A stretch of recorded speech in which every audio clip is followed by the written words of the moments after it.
Hi, it's Mum, aka Kylie Mort, reporting live on our adventures as we journey on site and online around Australia. The truth is, we had no plans whatsoever of staying at Stoney Holiday Park, but sometimes what we plan just isn't what we end up doing. And in this new traveling life, we are just learning to roll with it. As a newbie traveling family, we're learning so much. And I'm not just talking about where to stay, how long to stay, and all the little nuances of booking sites. Let me share a few travel tips that I wish I knew earlier. Always check that the beach next to your dog-friendly park is indeed dog-friendly. Always read through all the reviews before booking a hip camp. Always check the check-in time of powered sites versus cabins in a park. And in the case of this particular stay, always check the prices of a location across various platforms before you book. You're welcome. More newbie mistakes to come, I'm sure. But back to the story. Today, we ended up at Stoney Holiday Park. Why? Well, we originally wanted to book at NRMA in Port Macquarie to visit family, more on that next time. But due to some timing and date issues, we found ourselves with a random night to spare. And enter here, Hacks Ferry Road at Telegraph Point.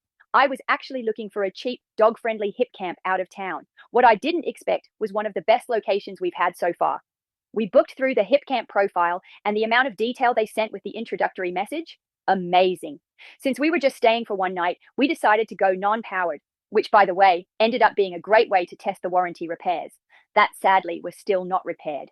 When we arrived, they told us to fill up our water tanks at the amenities block and park anywhere you like. And when she said anywhere, she meant it. There was so much space. We found a nice grassy pad and set up camp just before the rain started. And oh boy, did it rain. Yep, that nice grassy site quickly turned into a soft, comfy, grassy lake. But hey, it was just one night, no worries.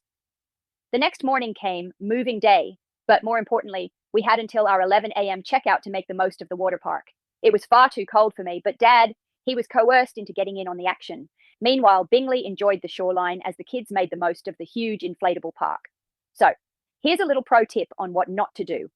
Don't tell the kids it's just a quick play and buy the 1 hour session for $25. And then, after they've had a blast, don't give in to their pleading and buy the second hour separately. You're only going to regret it. Here is what to do. Realize that the kids will have an absolute ball and won't cover all the inflatables in just 1 hour. So yes, of course, get the all-day pass for $55 and save yourself the hassle and money. You'll thank me later, and here is what you should know about the park. It's open, dog-friendly, and totally worth the stay, but there's nothing close to the location. So if you're not here for the water park, you'd better be seeking the Serenity. The amenities block? It's not the best I've come across, but it's definitely not the worst either. The inflatable park? It's a separate office and a separate business, and only open on weekends. Yes, we totally fluked that lucky strike. The water park has an excellent setup for spectators, perfect for bringing a big group. Family ratings, preteen boy, 8 out of 10.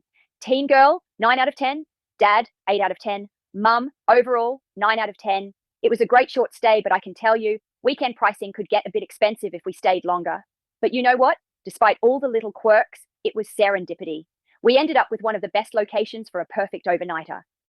Have you got some great tips for us or places you'd recommend? Follow us on site and online around Australia on Facebook for all the photos, or Instagram for the TLDR version, or subscribe to YouTube to get the notifications.